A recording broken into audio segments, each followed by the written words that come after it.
오늘 야고보서 5장 1절부터 6절까지 말씀입니다. 부한 자에게 주는 경고, 부자에게 주는 경고, 야고보서 5장 1절부터 6절까지 말씀입니다. 들을지니라 부한 자들아 너에게 이 말 고생으로 말미암아 울고 통곡하라. 너의 재물은 썩었고 너의 옷은 좀먹었으며 너의 금과 은은 녹이 슬었으니 이 녹이 너에게 증거가 되며 불같이 너의 살을 먹으리라.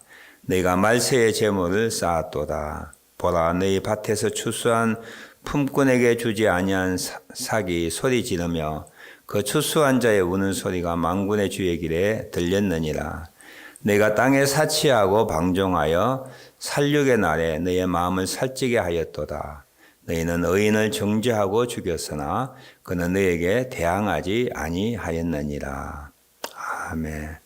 오늘 성경 본문 중심으로 이런 부자가 되지 않게 하소서라고 하는 말씀으로 우리 잘 아는 내용의 말씀입니다. 이 말씀을 같이 생각해 보기를 원합니다. 이 성경에는 부자들이 나쁘다라고 하는 말은 하지 않습니다. 가난하게 되라라는 말도 없고요. 사실 구약적인 의미로는 하나님의 복은 이 경제적인 윤택함과 부유함이 포함되어 있습니다. 성경 전체에 하나님의 율법의 말씀 보면 가난한 자든지 부한 자든지 그 부를 가지고 해야 할 책임, 의무, 사명들이 명시되어 있습니다. 그래서 이 부가 주는 위험도 있지만 부를 통하여 할 일이 많다라고 하는 것을 유대인들 잘 알지요. 유대인들은 구제, 기부 잘 합니다. 그 세계 부호들 보면은 많은 사람들이 유대인이에요. 어릴 때부터 자기의 부유, 자기 가진 것을 남과 나누는 그런 전통들과 그런 성경의 가르침들을 배워서 그렇게 하는 것이죠. 오늘 부자에 주는 경고라고 하지만 사실은 성도에게 주는 경고이기도 합니다. 어떻게 돈을 벌어야 하고 또 번 돈을 어떻게 써야 하는가라고 하는 지침에 대한 내용이기도 합니다. 얼마 전 한국에서 부자 되십시오, 부자 되세요라고 하는 인사가 유행했습니다. 그 다음에 질문에 대한 생각하지 않는 거죠. 왜 부자가 되어야 되냐? 무엇을 위하여 부자가 되어야 되느냐? 하는 질문과 그 지도는 없어요. 그냥 부자 되십시오 막연하게. 부자 되면 좋습니다. 라고 하는 의미만 풍기는 것이죠.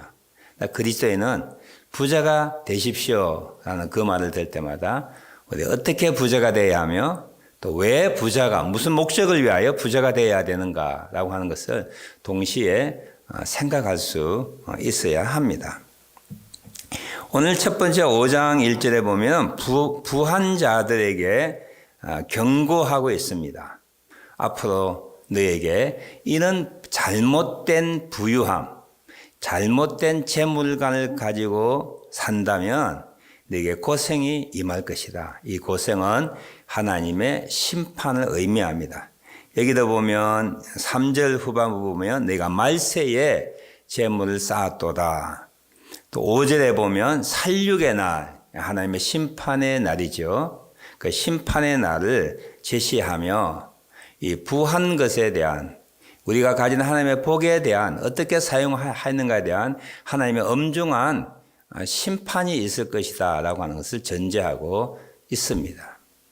우리 시간 사용에도 심판이 있고요. 우리 물질 사용에도 우리 하나님 주신 복을 어떻게 사용하였는가에 대한 그 주신 자가 이제 하나님이 심판하실 거라고 하는 것이죠.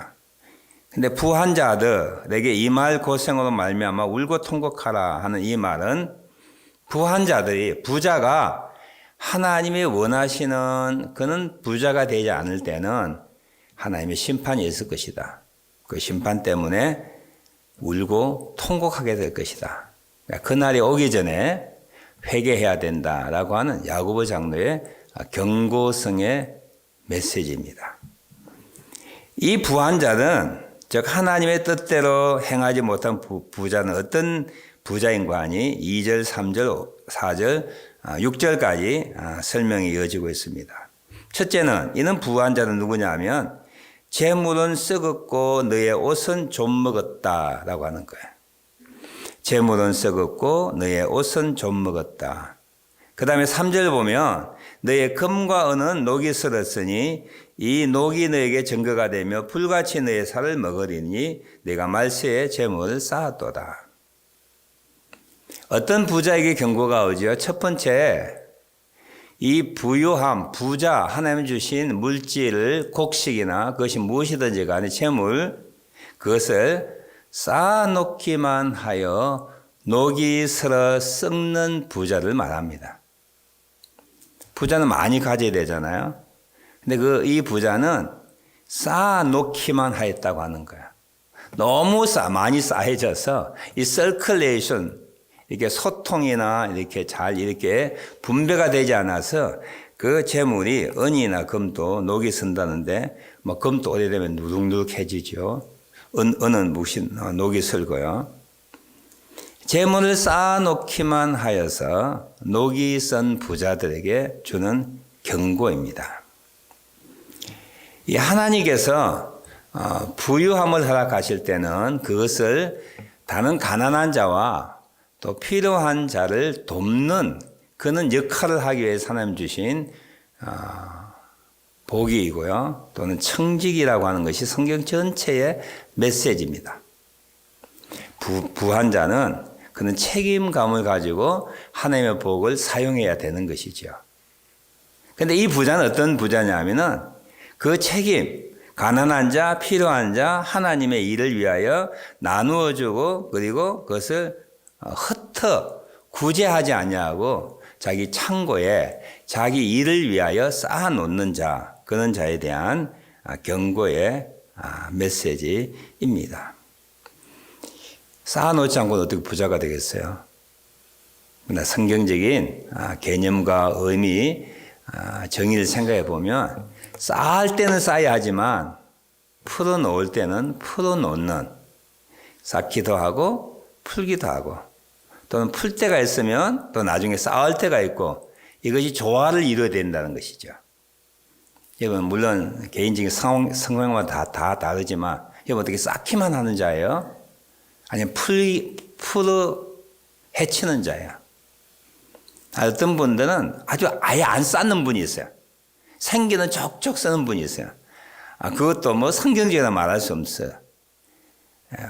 쌓기도 하고 쌓을 때는 쌓기도 하고 또 풀어야 할 때는 풀기도 하고 풀어야 할 때 쌓으면 안 되는 거죠.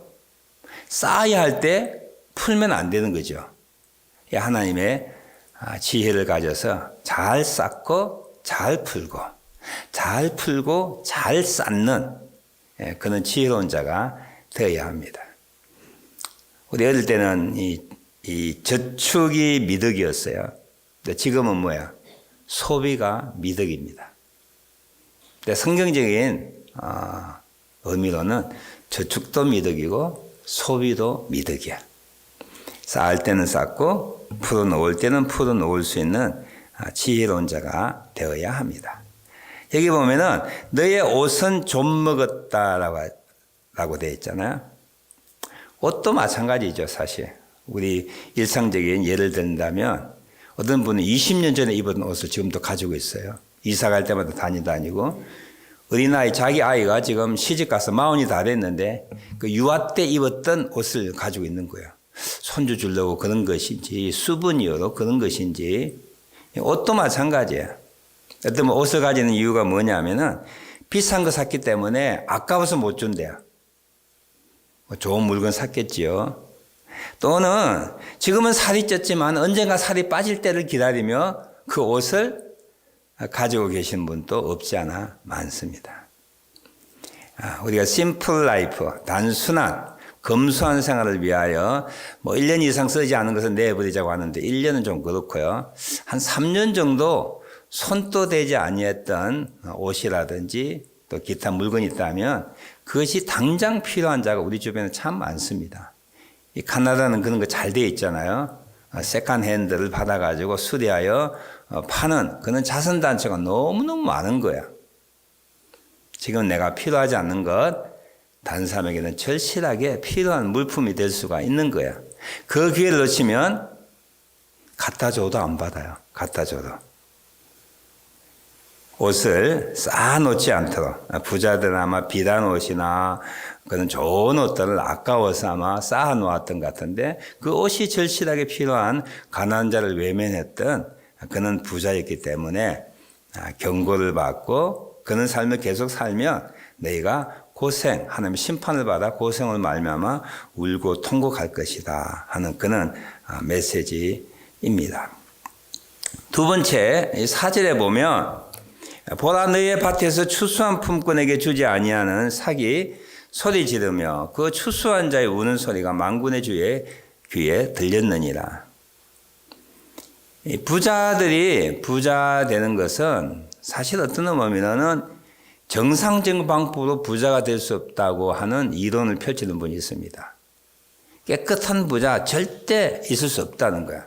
남을 속인다든지 폭리를 취한다든지 자기 이익을 얻기 위하여 불법을 행해야만 부자 된다라고 우리 생각을 가지고 있는데 그렇지 않습니다. 근데 여기 부자는 어떤 부자냐 하니까 경제적인 노동 착취를 통하여 품삯에 마땅히 줘야 할 품삯을 주지 않고 품꾼에게 줘야 할 품삯을 주지 아니하여서 이득을 취하는 그는 부자였습니다.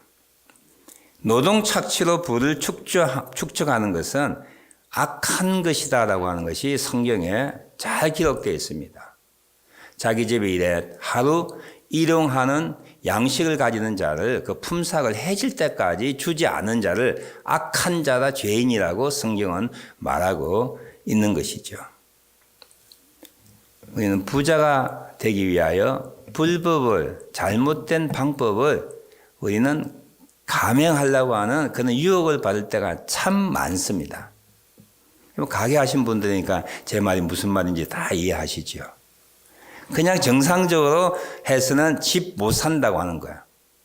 뭔가 세금을 뭔가 다른 방법으로 이익을 남길 수 있는 특별한 방법을 잘 머리 써야만 우리가 어느 정도 여유 있게 산다라고 생각하고 자기 자신도 그것을 눈 감아주고 또 옆에 있는 사람들도 인정해주고 하는 그런 세월들이 오래전에 있었습니다. 지금은 그렇게 못한다고 그래요. 거의 대부분 다 텍스를 내고 사오기 때문에 힘들다고 그러죠. 부자가 되기 위해서 어떤 방법을 동원해서든지 부자 되면 안 된다라고 하니 성경적인 메시지입니다. 노동 착취 또는 불법을 통하여 그런 방법을 통하여 부자 되는 것에 대하여 성경은 금하고 있습니다. 한국의 대부분 지금 재벌이라든지 부자들 보면 물론 그분들 다 교우들이에요. 교인들입니다. 장로들이고 집사들이고 모태신앙이고 하는 재벌들인데도 불구하고 이 성경적인 메시지에 대해서는 배우지 못하고 삶 속에 적용하지 못하는 그런 아쉬움들이 참 많이 보이죠. 어떤 부자에게 경고가 있는다고요? 어떤 부자에게 울고 통곡할 고생이 임한다고요? 정상적인 방법이 아닌 비정상적인 불법을 통하여 노동 착취나 잘못된 방법을 통하여 부유하게 되는 것에 대하여 경고하고 있습니다. 세 번째, 5절 보면 네가 땅에 사치하고 방종하여 살육의 날에 너의 마음을 살찌게 하였도다. 이 하나님의 물질은 아까도 서두에 말씀드렸듯이 하나님의 뜻을 위하여 나에게 맡겨준 통로입니다. 그 통로를 잘 사용해야 된다는 거죠. 여기 보면 5절 말씀 보면 하나님이 물질을 통하여 가난한 사람을 돕고 필요한 사람을 돕고 하나님의 일에 쓰임 받는 것보다는 자기를 위하여 흘러나오는 것을 차단시키는 거예요. 그 차단시키는 일을 어떻게 표현했냐면 사치하고 방종하였다는 자기를 위하여 지나친 일에 물질을 쓰는 그 일에 관심을 가지게 되었다 하는 것이죠. 믿는 성도들도 가끔 이런 생각합니다. 내 돈인데 내 마음대로 쓰는 것이 뭐가 나쁘냐 그런 생각을 가지고 있죠. 내가 열심히 불법도 아니고 내가 애써서 내가 노력해서 번 돈인데 이제 내 마음대로 쓰는데 누가 제재하느냐 말이죠. 누가 제재해요? 하나님이 제재하는 거야. 이번 돈을 모을 때 여러분의 노력으로서만 돈 모은 거 아니잖아요. 하나님이 건강을 주셔야 했고요. 하나님이 만날 사람을 만나야 되었고 하나님이 기회를 주셔서 어떻게 생각하면 나는 1%의 노력에 99%의 하나님의 인도하심과 하나님의 복이 거기에 개입하여서 내가 물질을 얻게 되었고 물질을 소유하게 된 거예요. 그래서 물질을 사용하는데도 99% 하나님의 뜻을 따라야 할 책임이 우리에게 있습니다. 하나님의 뜻을 위하여 사용하면 그것이 하나님께서 원하시는 부자들에게 주는 메시지라고 하는 거예요. 나를 위하여 땅에서 사치하고 방종하면 결국은 너희가 살육의 날에 하나님의 심판 때에 너희가 죽게 될 것이다 라고 하는 메시지입니다. 마지막 네 번째 6절에 보면 너희는 부자는 의인을 정죄하고 죽였으나 그는 너희에게 대항하지 아니하였느니라. 여기 의인은 자기에게 일을 하고도 품삯을 받지 못한 사람들로 생각하고요. 또 부유했을 때 자기가 그 부유함을 지키기 위하여 불법을 저지르는 모든 일들을 여기에 포함하고 있습니다. 유전무죄라고 그랬잖아요. 부자들 죄를 지어도 죄가 없고요. 그리고 좋은 변호사를 사서 자기 잘못하여도 오히려 자기가 죄 없는 사람 되어버리는 그런 현상들이 역사적으로 우리 주변에 많이 보여주고 있죠. 6절에 보면 너희는 의인을 정죄하고 죽였으나 그는 너희에게 대항하지 아니하였느니라. 이런 내용에 보면 어떤 부자에 대하여 하나님이 경고하고 있느냐 하면 돈을 사랑하는 부자에게 경고하고 있습니다. 돈에 매여 있는 부자들에게 경고하고 있습니다. 돈을 위하여 사는 부자들에게 경고하고 있습니다. 돈이 행복의 주요 수단인 자가 된 부자들에게 하나님이 경고하고 있습니다. 여기에 돈 대신에 뭐가 들어가야 돼요? 하나님이 들어가야 되는 거죠. 하나님을 사랑하는 부자, 하나님께 매여 있는 부자, 하나님을 위하여 사는 부자, 하나님이 행복의 주 수단인 하나님 한 분으로서 만족하는 그는 부자가 되기를 야고보 장로는 우리에게 동시에 권고하고 있습니다. 오늘 이 말씀을 생각하며 우리 마음속에 나는 부자가 아닌데 늘 제가 그 이야기 하잖아요.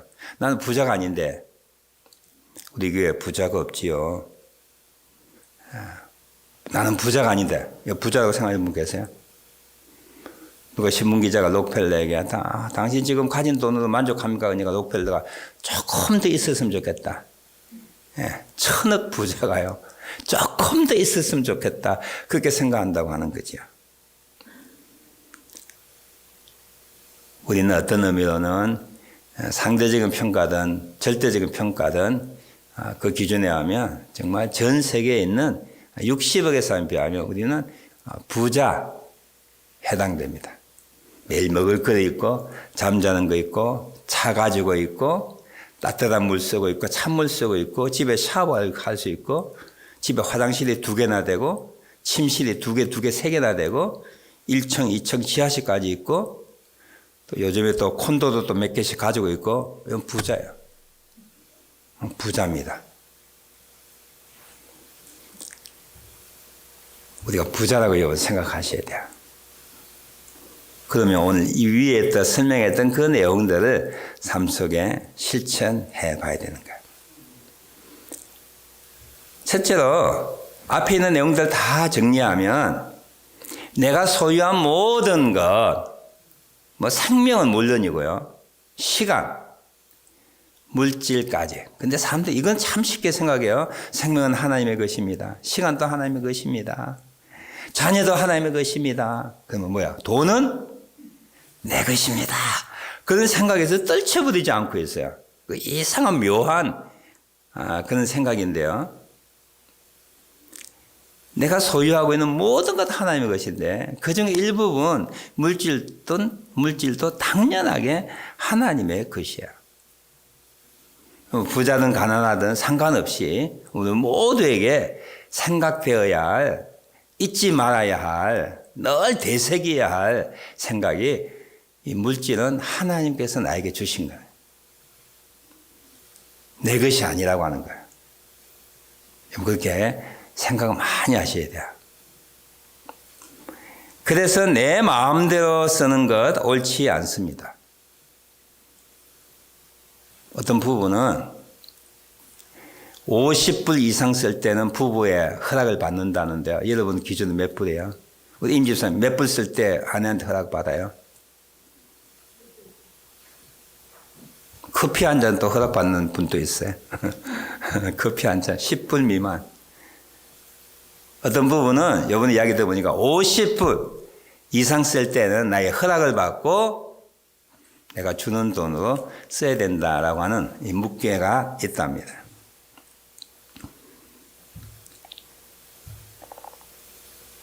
내가 소유한 물질이 내 것이 아니라면, 하나님의 것이라면 그 물질을 하나님의 원하시는, 하나님의 기뻐하시는 일에 사용하는 것이 이거 정상이죠. 당연한 것입니다. 사치와 방종, 뭐가 나쁘냐? 나를 위해서는 뭐가 나쁘냐? 나쁩니다. 아니 그것이 하나님께 허락하지 않는 일이라면 옳지 않습니다. 그것 때문에 하나님의 책망을 받을 수도 있을 거예요. 그 일이 계속 된다면 하나님께서 주신 것을 빼앗을 때가 있을 거예요. 오늘 우리가 부자든지 가난한 자든지 내가 소유한 모든 것 가운데 이 물질 부분도 하나님의 것이라고 하는 절대적인 생각을 잊지 마시기 바랍니다. 두 번째, 그것을 내 마음대로가 아니라 하나님의 기뻐하신 일에 써야 되는 거야. 기뻐하는 일에. 사족 같은 이야기지만 우리 1세대한테 좀 힘든 일이기도 한데요. 유산 남겨주지 않게 운동을 좀 했으면 좋겠어요. 다 남겨주는 것도 좋지 않고요. 전혀 남겨주지 않는 것도 부모로서의 어떤 할 일 못하는 것 같은데 너무 많이 남겨주지 않았으면 좋겠어요. 한 10%, 10% 아니면 아이들 필요한 만큼 조금. 그 나머지는 어떻게 해야 돼요? 하나님의 원하시는 일을 위하여 기쁘게 할 수 있는 대로 많이. 내가 하나님 사용되어서 나를 부르실 때에 내가 그동안 어렵게 번 돈을 이제는 풀어서 죽을 때는 하나님 주신 것 제가 잘 썼습니다. 잘 썼다고 생각하시지요.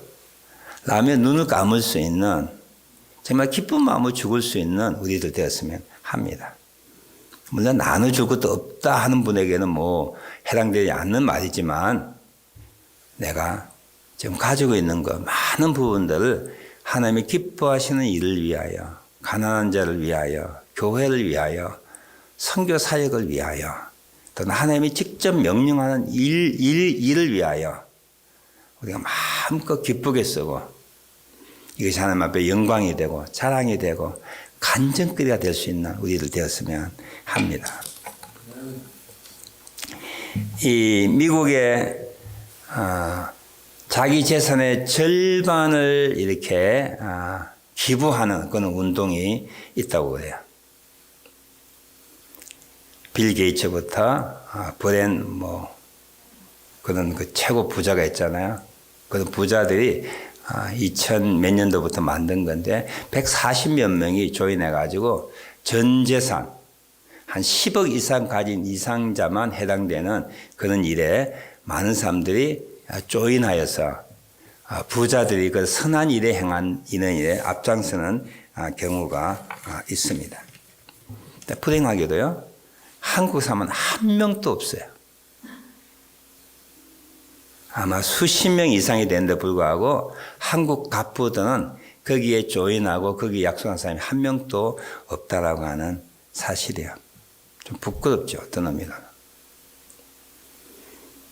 우리가 많이 가지지 않았지만 정말 내 재산의 절반을 기부한다는 마음으로 앞으로 남은 생애를 그런 계획을 갖고 그런 목적을 가지고 그런 프로젝트를 마음속에 두고 살아갔으면 합니다.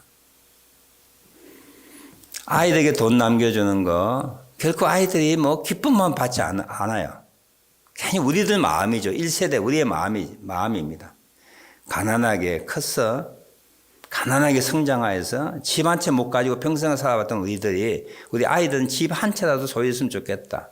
또는 다운 페이먼트 할 수 있는 돈이라도 주면 좋겠다. 그런 안타까운 마음으로 아끼고 쌓아놓고 좋은 일 한 번도 해보지 못하고 죽을 경우가 없지 않아 있을 수 있는 거야.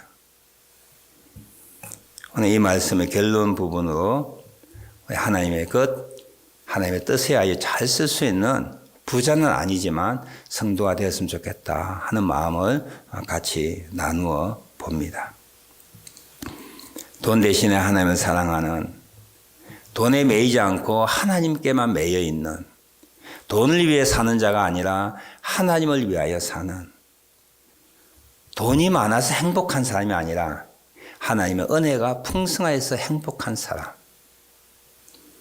그리고 내가 죽었을 때 주변의 사람들이 하나님 주신 물질을 잘 사용했던 선한 청지기야 라고 하는 말을 들을 수 있는, 그리고 우리의 남겨준 돈으로 아이들 불행해지지 않는 일에 우리 앞장서는 우리들 되었으면 합니다.